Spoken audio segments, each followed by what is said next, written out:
마가복음 12장 24절입니다. 자, 준비되셨으면 저와 같이 한 목소리로 마가복음 12장 24절 같이 읽겠습니다. 시작.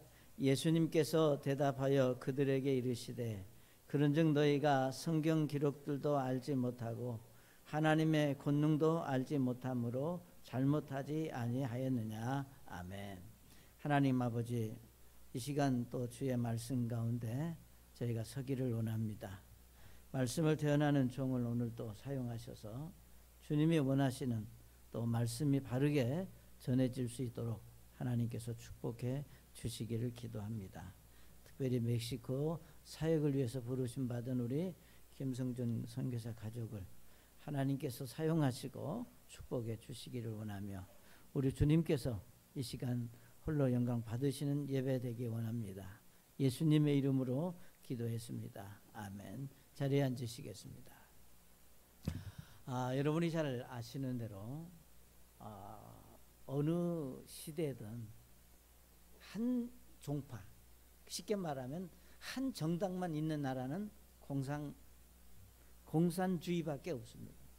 그러니까 어느 나라 어떤 이든 다 찬성하는 사람이 있으면 반대하는 사람이 있고, 이것이 결국은 우리가 성경에서 예수님 당시에도 마찬가지입니다. 자, 우리가 지금 생각해 보면 예수님을 우리가 볼 수 있고 그분의 말씀을 들을 수 있고 그분이 이적 계사를 행하시는 것을 우리가 보고 들을 수 있다면 얼마나 그분을 좋아하고 따를 수 있겠어요. 그런데 사실은 그러지 못한 것들을 우리가 성경을 보면서 발견할 수 있습니다.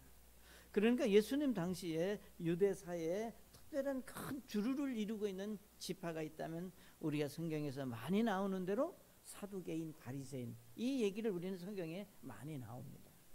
자, 그런데 물론 그 외에도 뭐 헤롯 땅이라든가 게네세파라든가 다른 이제 여러 그 종파들이 있어서 나름대로 세력 다툼을 하면서 이제 그 로마 정치의 지하에서 자신들의 살 어떤 그 위치를 정하기 위해서 굉장히 애쓰는 그런 이제 모습들을 우리가 성경에서 볼 수 있습니다.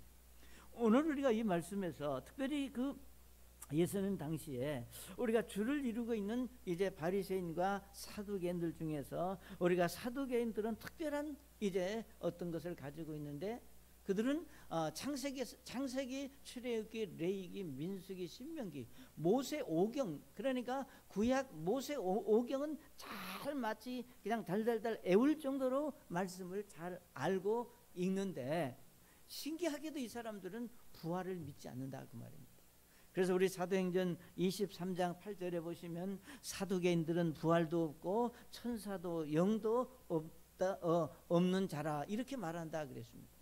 그러니까 예를 들면 이 사두개인들은 부활을 믿지 않는 자들이고, 또 이 사두개인들은 그 당시 예를 들면 참 그 바리새인 유대 지도자들로서 예를 들면 제사장 출신들이 이 사두개인들 중에 많이 있다 그런 얘기입니다. 그러니까 잘 아시는 대로 우리가 제사장 하면은 뭐예요? 우리가 그 하나님의 말씀을 가지고 백성들을 대신해서 이제 제사를 드리는 그런 일을 종사했던 분들이니까 우리가 유대 사회에 굉장히 지도자의 역할을 상류사회의 이제 사람들입니다. 자, 그런데 이분들이 부활을 믿지 않습니다. 자, 그러니까 생각해 보세요. 우리가 부활을 믿지 않는 저들이 우리가 예수님이 하시는 일들을 보면은 얼마나 마음에 안 들겠어요. 그렇기 때문에 이제 예수님을 공격하기 위해서 그들이 믿고 있는, 그들이 알고 있는 우리가 구약 성경을 통해서 예수님에게 이제 질문을 합니다. 그게 뭔가 하면은 여러분 이제 우리가 여기 18절부터 말씀을 보게 되면은 뭐라고 말씀했는가 하면은 이렇게 19절에 보면 그랬습니다. 선생님이요, 모세가 우리에게 써주기를 어떤 사람이 형이 죽어서 자기 뒤로 아내를 남기고 아이를 남기지 아니하면 그의 동생이 그의 아내를 취해 자기 형에게 씨를 일으킬지니라 하였나이다 그랬습니다. 여기서부터 시작해서 남자 형제가 7이 있는데 그 이제 7을 이제 다 아들을 두지 못하고 세상을 떠나서 또 그 동생이 형수를 이렇게 해서 7이 만약에 그 아내를 취했다면 마지막에 그 여인이 예를 들면 부활 때에 그 여인이 누구의 남편이 되리. 그래서 23절에 보면은 그런즉 그 7사람이 그녀를 아내로 취하였으니 부활 때에 곧 그들이 일어날 때 그녀가 그들 중에 누구의 아내가 되리까 하며 그랬습니다. 이게 상당히 난해하고 우리가 조금 이해할 수 없는 그런 문제를 가지고 예수님에게 이제 다가와서 질문을 합니다.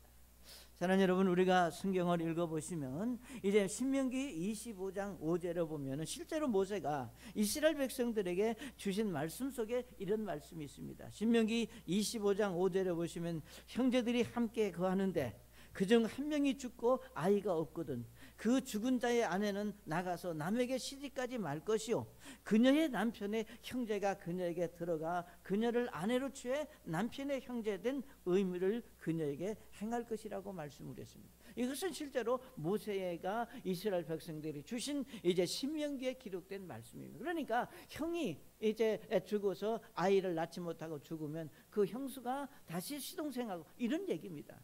그러니까 우리가 생각할 때는 이해할 수 없지만 그 당시에 하나님께서 이 말씀을 주실 때는 두 가지 특별한 이유가 있습니다. 그건 뭔가 하면 누구보다도 이스라엘 사람들에게 귀하게 여기는 것은 혈통의 계승이라고 하는 겁니다. 그 혈통의 계승의 존중함을 이제 생각해서 그 일을 했고, 두 번째로는 뭔가 하면은 그 당시에 예를 들면 사회 보장 제도와 같은 것이다 그 말입니다. 여러분이 성경을 보시면 이제 물론 모든 사람들이 하나님 앞에 평등하지만 우리가 차별받고 서름을 당한 이제 사람들이 있다면 누군가면 어린 아이와 그 다음에 예를 들면 아버지 없는 아이와 남편이 없는 아내, 그러니까 뭐 사별을 했던 혼자 된 여인에 대한 그런 그 차별이 성경에 굉장히 심한 걸 볼 수 있습니다. 그러니까 이것은 그 당시 사회 어떤 보장 제도 같은 것으로 우리가 홀로 된 미망인들을 위한 제도였다고 하는 것을 우리가 성경에서 보게 됩니다. 이게 중요한 것은 우리가 이 사두개인들이 이 말씀을 인용해서 이제 부풀려 가지고 7명까지, 그러니까 우리가 가장하면 뭐 7명 아니라 10명까지도 할 수 있겠지만 그건 불가능한 얘기잖아요. 그러니까 모세가 말씀하신 의도는 그걸 지금 말씀하는 게 아닌데, 그러니까 우리가 성경을 알되 잘못 성경을 인용하고 말씀을 들이대면 참 난감하고 할 말이 없는, 이해가 안 되는 겁니다.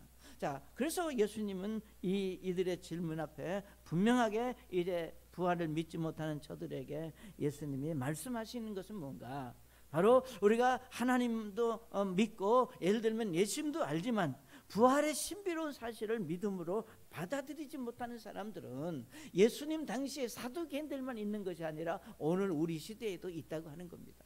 그러니까 예를 들면 우리가 하나님도 믿고 성경도 알고 예수님도 알지만 정말로 죽은 자가, 예를 들면 예수님의 죽은 자가 과연 부활하실 수 있을까? 이제 여기까지는 또 우리가 몰라. 그런데 정말로 예수님이 부활하신 것 같이 예수 믿고 구원받은 내가 부활할 수 있을까?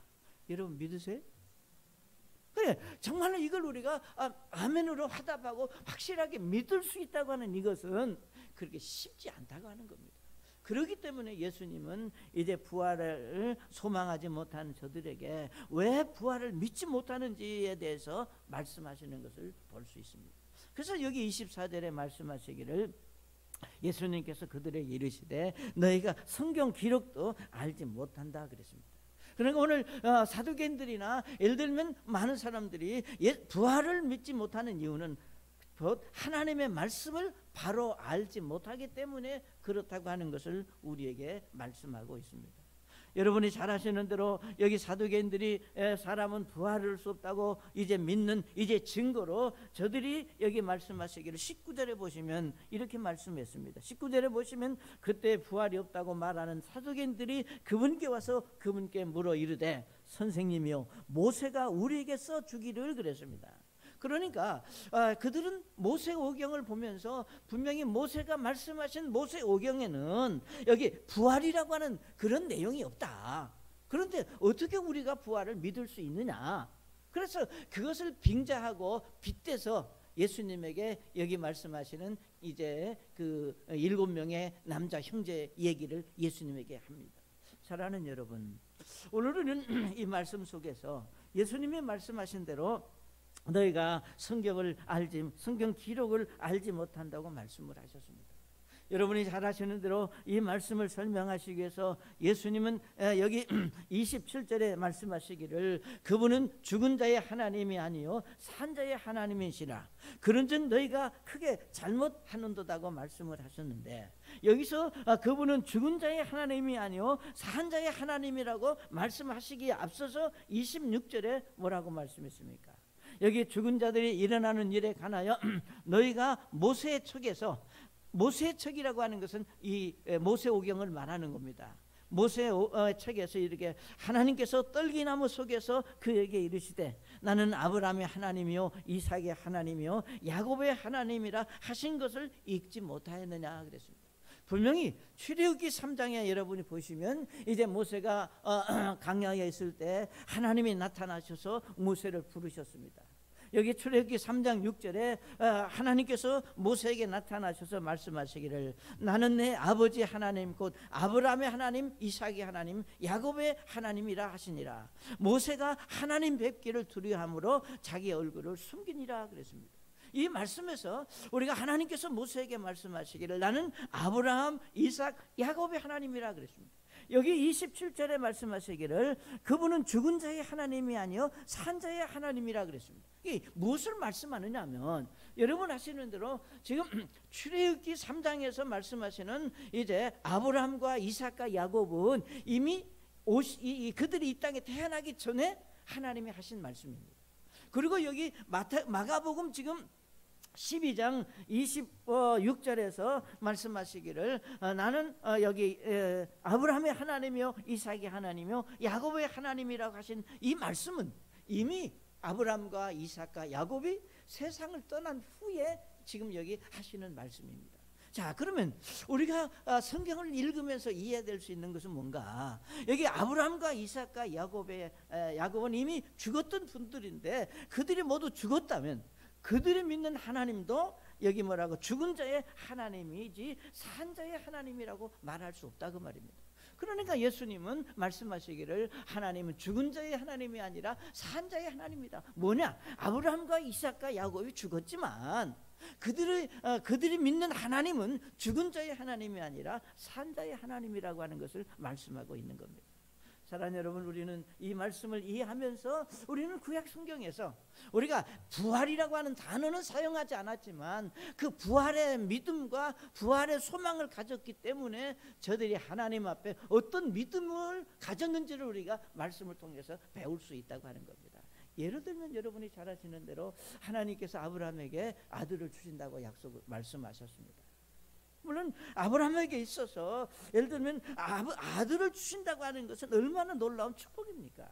그렇지만 여러분 아시는 대로 하나님의 말씀은 아브라함에게 우리 창세기 15장 4절에 보라 주의 말씀이 그에게 임하여 이르시되 이 사람은 내 상속자가 아니요 내 뱃속에서 나올 자가 내 상속자가 되리라 하시더라.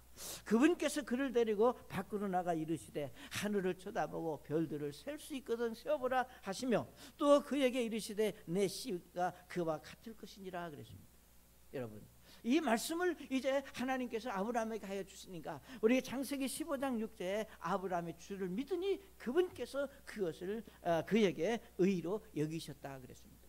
그러니까 아브라함은 하나님께서 말씀하신 그 말씀이 예를 들면 자기들의 지금 상태, 여러분 아시는 대로 아브라함의 나이가 들었고 아브라함의 아내 사레도 나이가 들었습니다. 성경에 보면은 이미 여자의 기능을 상실할 정도로 사라가 나이가 많이 먹었다 그랬습니다.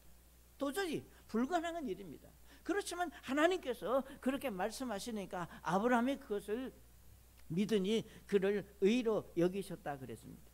그러나 여러분이 잘 아시는 대로 하나님께서 창세기 15장에서 그렇게 말씀하셨지만 아무리 기다려도 아들을 주시지 않으니까 아브라함이 마음이 조급해서 아시는 대로 그 몸종 하갈을 통해서 이스마엘을 얻었고, 이제 하나님은 그래도 예를 들면 그러니까 사례를 통해서 아니더라도 우리가 정말 내 혈통을 통해서라도 이 하갈을 통해서라도 이스마엘을 내게 주셨으니 나는 이 아이를 내 상속자로 삼겠다, 그런 생각을 갖고 있을 때 엉뚱하게 우리가 이제 창세기도 17장에서 하나님이 아브라함에게 또 나타나셔서 우리 말씀하시기를 그랬습니다. 아브라함이 99세 때에 주께서 아브라함에게 나타나 이르시되 나는 젖는 자 하나님이라. 너는 내 앞에서 걸으며 완전할지니라 그랬습니다. 네가 나와 너 사이에 언약을 맺어 너를 심히 번성하게 하리라 그랬습니다. 자, 이 말씀 속에서 아브라함이 얼마나 고민하고 갈등이 심했겠어요. 그러니까 하나님이 주신다고 하는 말씀은 내가 믿을 수 있는데 이미 주신다고 말씀하신 지가 언젠데, 그래서 이제 자기 생각으로 안 되니까 이미 사례는 늙어서 생산 능력을 잃어버렸기 때문에 그래도 하나님이 이제 찾아오셔서 말씀하셨고, 이제 그래서 정말 자기는 기다렸지만 안 되니까 우리가 이스마엘을 이제 상속자로 삼았다 그랬습니다. 여기 하나님의 말씀하셨을 때 우리 창세기 17장 3절에 보면은 뭐라고 말씀했는가 하면 이제 너와 내 사이에 맺은 심히 번성하리라 하시니 아브라함이 얼굴을 대고 엎드리니라 그랬습니다. 사랑하는 여러분, 이게 짧은 말씀입니다. 아브라함이 얼굴을 대고 엎드렸다고 하는 이 말씀은 우리가 전능하신, 여기 말씀하시는 나는 전능하신 하나님이라 너는 내 앞에서 걸으며 완전하라고 말씀하신 그 하나님 앞에 그가 얼굴을 대고 엎드렸다고 하는 것은 뭔가? 나는 지금 나이가 이제 99세고 내 안에 살아도 이미 이제 여인의 어떤 생산 능력을 잃어버렸지만 그 능력이 하나님께서 말씀하셨고 그 하나님께서 이제 허락하신다면 아들을 얻을 수 있을 것이다, 하나님이 주실 것이다 라고 하는 그 믿음을 가지고 여기 말씀하시기를 하나님 앞에 얼굴을 대고 엎드렸다고 말합니다. 사랑하는 여러분, 아브라함에게 찾아오신 하나님은 나는 전능하신 하나님이라고 말씀하셨습니다. 다시 말하면 하나님의 말씀을 들은 아브라함은 하나님이 전능하신 분이라면, 하나님이 능력 있는 분이라면 지금 내 상태나 내 아내의 상태는 불가능할지라도 뭐예요? 가능하다, 하실 수 있는 그런 하나님이라고 하는 그 믿음이 바로 아브라함에게 일어났다고 하는 것입니다. 그래서 그 순간 아브라함은 하나님께 자신의 이제 믿음을 고백하기 위해서 하나님 앞에 아브라함이 얼굴을 대고 엎드렸습니다. 그 믿음을 통해서 죽었던 사라의 태가 다시 이제 열어주시고 새로운 생명을 허락해 주셨다고 하는 것입니다.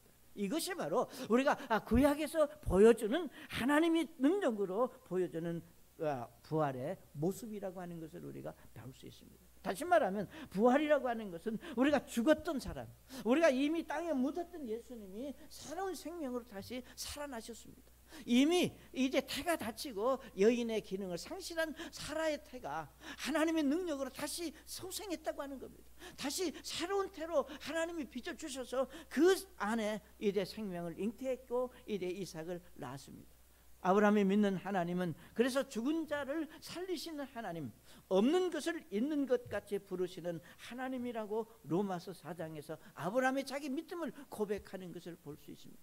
우리 로마서 4장 18절에 이렇게 말씀했습니다. 그가 바랄 수 없는 중에 바라면서, 그랬잖아요. 인간적으로 보면 바랄 수 있는 아무것도 없습니다. 없었으나 이것은 내 씨가 이와 같으리라고 하신 말씀대로 그가 많은 민족들의 조상이 되려 함이라. 그가 100세쯤 되었을 때에도 믿음이 약해지지 아니하여 이제는 죽은 자기 몸을 고려하지 아니하고 또 사라의 태가 죽은 것도 고려하지 아니하였다 그랬습니다. 그러니까 이미 자기도 그랬고 사라도 죽었지만 우리가 전능하신 하나님이 말씀하신 그 말씀대로 하나님이라면 아내의 태를 여실 것이다, 나에게도 그런 능력을 주실 것이다, 그런 믿음이 곧 부활의 믿음이라고 하는 겁니다. 그래서 하나님은 사라의 태를 여시고 새 생명을 허락해 주셨습니다. 사랑하는 여러분, 하나님께서 계속해서 아브라함을 통해서 우리가 아브라함의 부활의 믿음을 우리에게 간증하고 있습니다. 하신 대로 이제 하나님이 창세기 22장에서 뭐라고 말씀했습니까? 하나님께 주신 아들을 이제 다시 하나님께 드리라고 말씀을 하셨습니다. 이건 아브라함에게 있어서 천천병력 같은 얘기입니다. 얼마나 아브라함의 갈등이 심했고 힘들었겠습니까? 그러니까 우리가 중요한 것은 아브라함이 어떻게 이제 하나님 앞에 정말 하나님의 말씀하신 그 말씀대로 아들을 드릴 수 있었느냐고 하는 겁니다. 여러분이 잘 아시는 대로 창세기 22장 3절에 아브라함이 아침에 일찍 일어나 나귀 한 장을 얻고 자기와 함께한 자기 청년들 가운데 2명과 자기 아들 이삭을 데리고 번제 헌물에 쓸 나무를 쪼개어 가지고 일어나 하나님께서 자기에게 말씀해 주신 것으로 갔더라 그랬습니다. 어떻게 이것이 가능했느냐 그 말입니다. 예? 그러나 여러분, 우리가 부활의 믿음을 가지면 이것이 가능하다고 하는 것을 우리에게 간증하고 있다고 하는 겁니다. 우리 아브라함이 참 그 믿음으로 그렇게 결단하고 그 아들을 하나님 앞에 드리기로 결정한 것은 우리가 히브리서 11장 17절과 18절 19절에 이렇게 말씀을 했습니다. 믿음으로 아브라함은 시험을 받을 때 이삭을 바쳤으니 곧 약속들을 받은 그가 자기의 독생자를 바쳤느니라. 이 아들에 관하여는 그분께서 전에 이르시되 이삭 안에서 내 씨가 부름을 받으리라 하셨느니라. 하나님께서 심지어 죽은 자들로부터 능히 그를 일으키실 줄로 생각하였으므로 또한 그는 죽은 자들로부터 그를 모형으로 받느니라 그랬습니다. 여러분, 여기서 뭐 복잡하게 우리가 이해할 것도 없습니다. 아브라함이 하나님의 말씀 앞에 그가 순종할 수 있었던 가장 결정적인 그 핵심 포인트는 뭐냐? 하나님께서 죽은 자들로부터 능히 그를 일으키실 줄로 생각했기 때문에, 그런 믿음이 있었기 때문에 하나님의 말씀에 순종해서 아들을 드릴 수 있었다고 말씀을 했습니다. 사랑하는 여러분, 하나님은 죽은 자 가운데서 살리실 것을 믿었다고 말씀했습니다. 그러니까 우리가 이미 모세오경에서도 예를 들면 사두개인들이 말하는 대로 그런 억지가 아니라 분명히 하나님은 모세오경, 창세기, 출애굽기, 신명기, 민수기 안에도 우리가 부활의 소망을 갖고 믿음으로 살았던 분들의 신앙을 우리에게 소개하고 있다고 하는 겁니다. 그러니까 오늘 많은 사람들이 우리가 부활을 믿지 못하는 것은 다른 거 아니에요. 하나님의 말씀을 바르게 이해하지 못하고 바르게 믿지 못하기 때문에 부활에 대해서 믿음을 갖지 못한다고 말이에요. 자, 두 번째로 우리가 예수님은 저들에게 말씀하신 것이 이제 하나님의 말씀을 모르기 때문뿐만 아니라 24절에 말씀하시기를 그랬습니다. 하나님의 권능도 알지 못함으로 잘못하지 아니하느냐. 여기 하나님의 권능, 하나님의 능력을 믿지 않기 때문에 부활을 믿을 수 없습니다. 사실 우리가 부활의 믿음을 갖지 못하는 이들의 말씀에 대한 무지가 가져온 것이라면, 하나님을 알고 우리가 있지만 그냥 생각으로 알고 있는, 그러니까 우리가 하나님에 대해서 우리가 피상적으로 믿는 그 믿음은 하나님 앞에 우리가 아무런 의미가 없다고 하는 겁니다. 다시 말하면 언제든지 그 생각은 바뀔 수 있다고 하는 겁니다. 자, 여러분 아시는 대로 우리에게 말씀하시기를, 예수님은 사두개인들에게 말씀하시기를 하나님의 권능도 알지 못한다 그랬습니다. 하나님의 권능이라고 하는 것은 하나님의 능력입니다. 그러니까 그 당시 사두개인들은 자신들이 하나님에 대한 어떤 권능이나 능력을 인정하고 믿는 것이 아니라 자기들이 알고 있는 하나님의 그 범주 안에, 그 자기들의 생각 속에 하나님을 갖다 가둬놓고 자기들이 믿고 싶은 것만 믿는 거예요.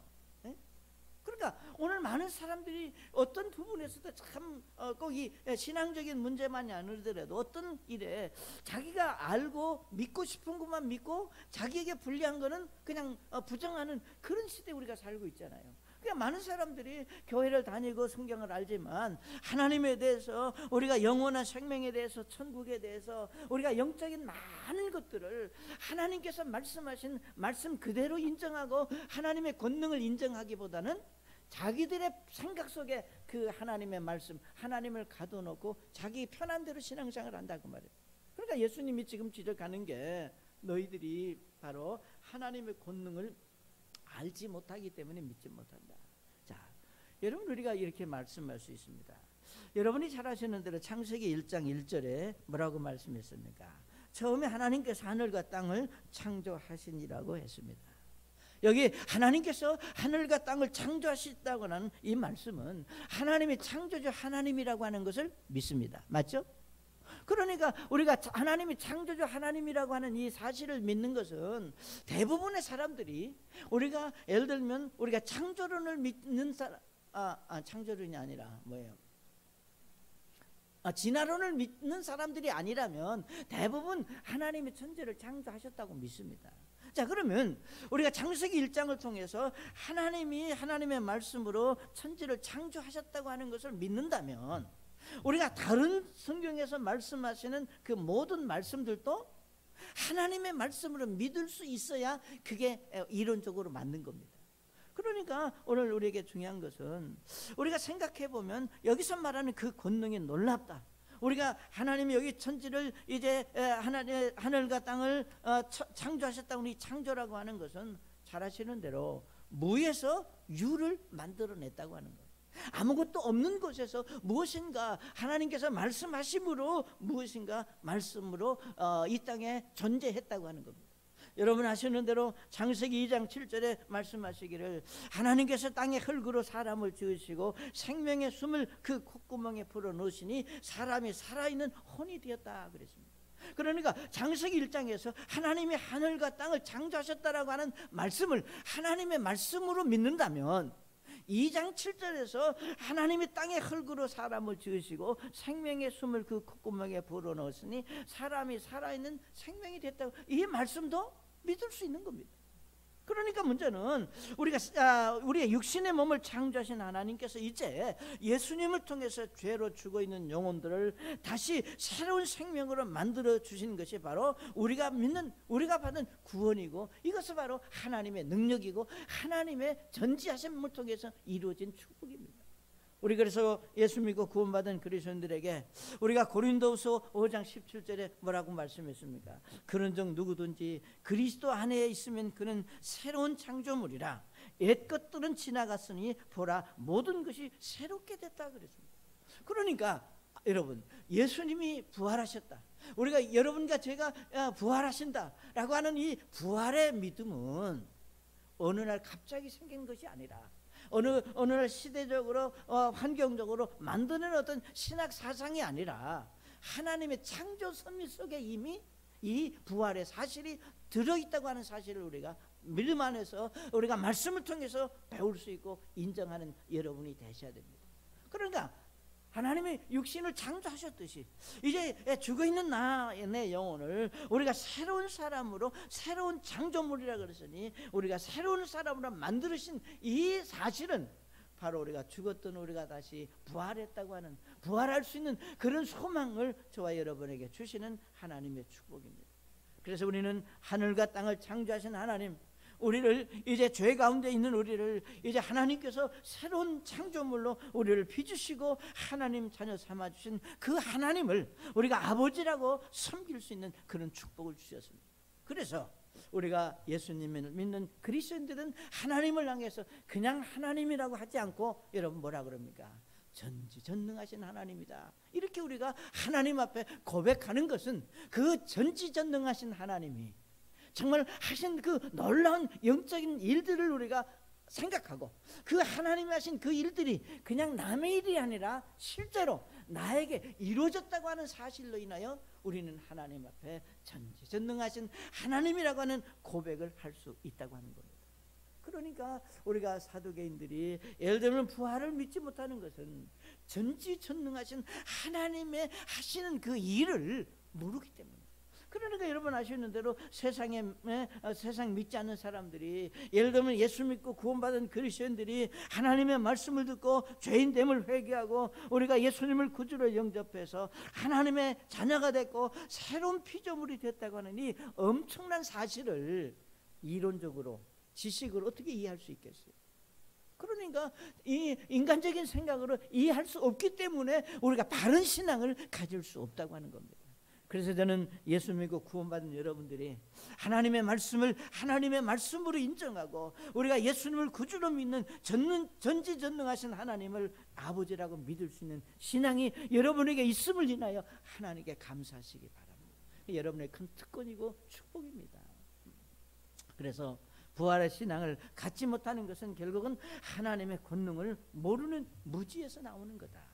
그 다음에 세 번째로 예수님은 사두개인들에게, 그래서 여기 이제 사두개인들의 질문이 뭐예요? 부활때 이제 누구느니까 우리 25절에 보면 이렇게 말씀합니다. 그들이 죽은 자들로부터 일어날 때는 장가도 시집도 가지 아니하며 하늘에 있는 천사들과 같으니라 그랬습니다.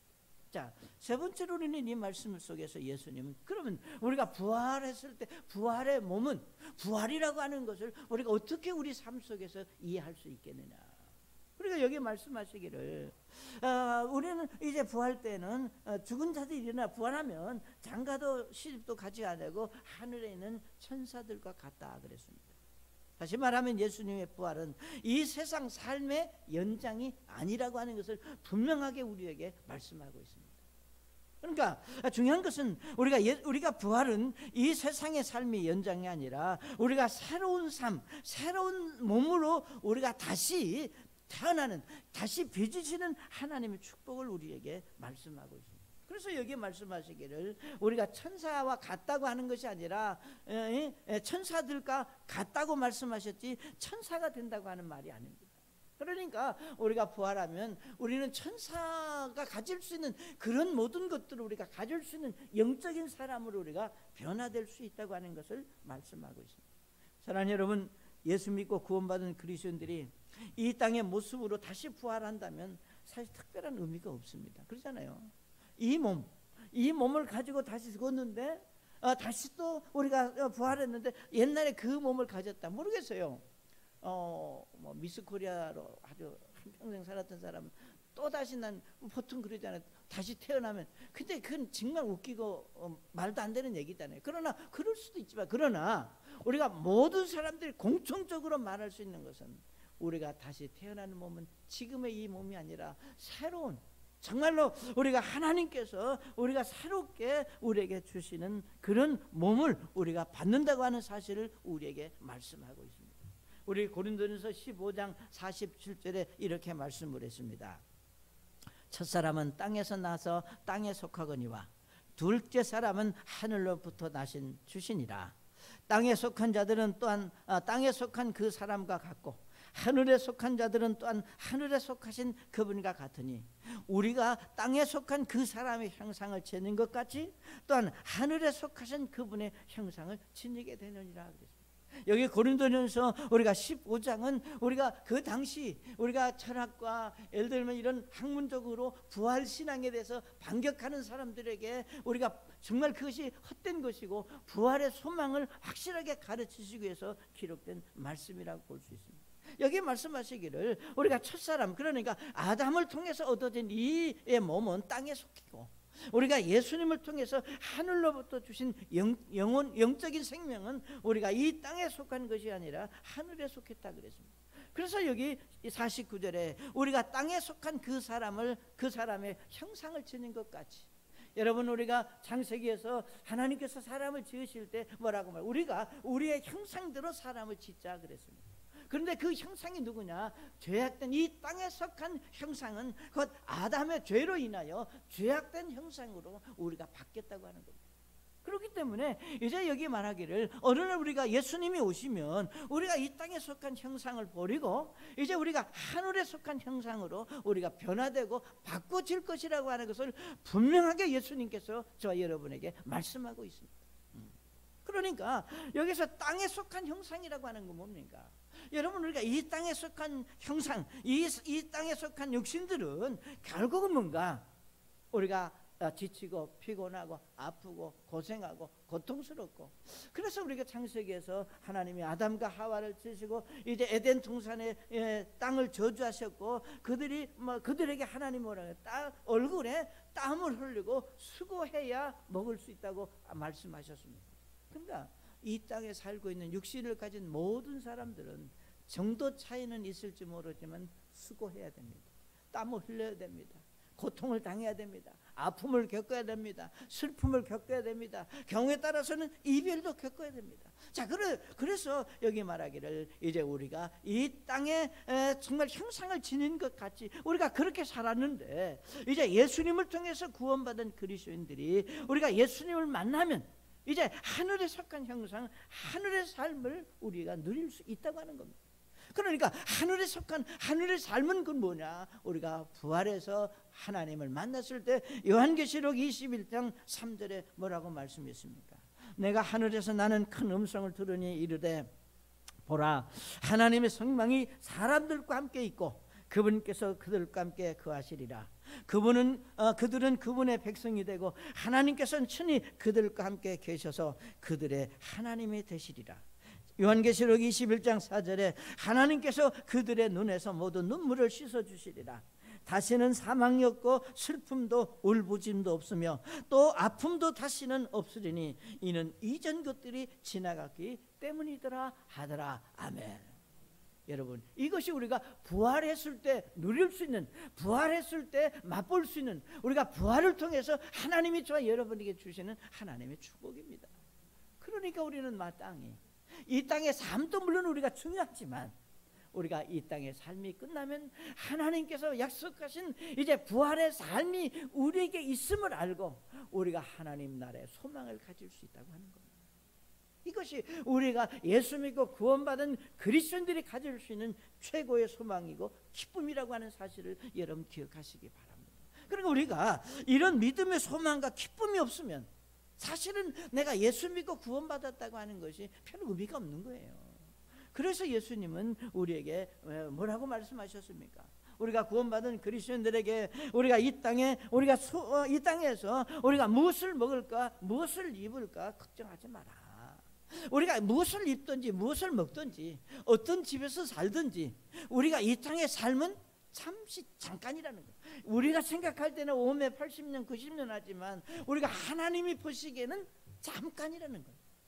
우리가 잠깐 동안 이 세상에 우리가 머물러 살고 있을 때 그 시간들을 못 잊어가지고 무엇을 먹을까, 무엇을 입을까, 어떤 집에서 살까, 누구와 어떻게 갈까, 이런 것들 때문에 고민하고 걱정하지 마라. 잠시 잠깐 오면 오실 그분이 오셔서 우리를 하나님의 나라를 데려가셔서 그분에서 하나님과 영원히 살 수 있는 그런 복을 우리에게 허락해 주실 것이다. 그래서 우리가 빌립보서 3장 20절에서 이제 말씀하시기를 우리의 생활 방식은 하늘에 있으며 거기로 또한 우리가 구원자 예수 그리스도를 기다린다. 여기서 말씀하시기를 우리의 생활 방식은 하늘에 있다. 이 말은 무슨 말인가?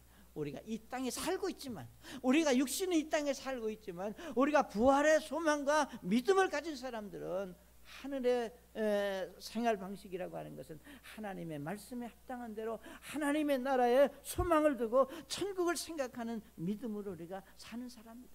거기로부터 우리가 구원자 주 예수 그리스도를 기다린다. 그분께서 모든 것을 자기의 복종시키실 때 사용하는 능력을 발휘하라. 여기에 말씀하시기를 하나님께서 모든 것을 자기에게 복종시킬 때 사용하는 능력을 발휘했다 하는 무슨 말은, 하나님이 한번 하시고자 하면 이 세상에 어떤 것도 하나님 앞에 무릎을 꿇을 수밖에 없습니다. 하나님 앞에 엎드릴 수밖에 없습니다. 그렇게 전지전능하신 그런 능력의 하나님께서 우리의 천한 몸을 변화시켜 자신의 영광스러운 몸과 같게 만드신다. 아멘. 이거 얼마나 우리에게 기쁨이고 소망이고 희망이 넘치는 얘기입니다. 그러니까 천지를 말씀으로 창조하신 그 하나님의 능력이, 예를 들면 죽은 자를 살리시는 그 하나님의 능력이 언젠가 우리를, 여기 말씀하시기를 모든 것을 굴복시키시는 하나님의 능력으로 우리의 천한 몸 변화시켜서 자신의 영광스러운 몸과 같게 우리를 만들어 주실 것이다. 이것이 언제 올 거냐, 언제 그날이 될 것이냐, 이것이 저와 여러분에게 믿음이고 우리에게 기쁨이고 우리가 이 땅에 사는 목표가 될 수 있어야 된다는 거예요. 그래서 예수님 말씀하셨대로 무엇을 먹을까, 무엇을 입을까 걱정하지 마라. 한날의 괴로움은 그날의 족하다. 오늘 뭘 먹었던, 오늘 어떤 옷을 입었던, 어떤 집에 살았던, 우리가 그거 지나가 버리는 일인데, 그래서 우리에게 있어 중요한 것은 그의 나라와 그의 의를 구하라. 하나님의 나라와 그의 의를 구하는 것이 결국은 우리가 부활의 소망을 갖고 사는 믿음의 사람들이 가질 수 있는 믿음의 본질인 것을 말씀하고 있습니다. 사랑하는 여러분, 사두개인들은 성경을 모르고 있습니다.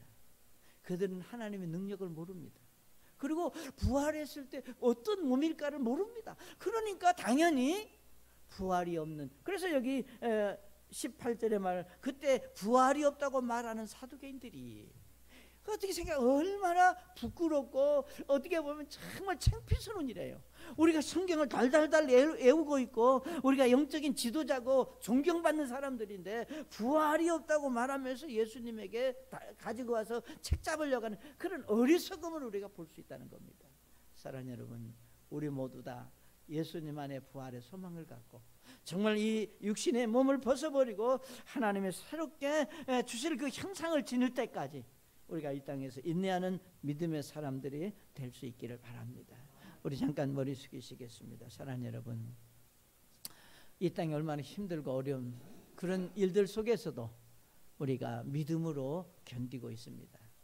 우리 천국의 부활의 소망을 갖고 하나님을 의지하는 믿음의 사람으로 하나님 앞에 서는 축복이 여러분에게 있으시기를 바랍니다.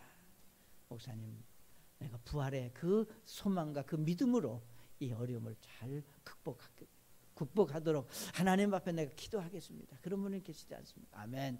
아멘. 여러분 정말 그런 믿음으로 여러분에게 주어진 일을 잘 감당하는 그런 믿음의 사람들이 될 수 있기를 바랍니다. 우리 시간 다 같이 일어나서 우리가 힘차게 찬송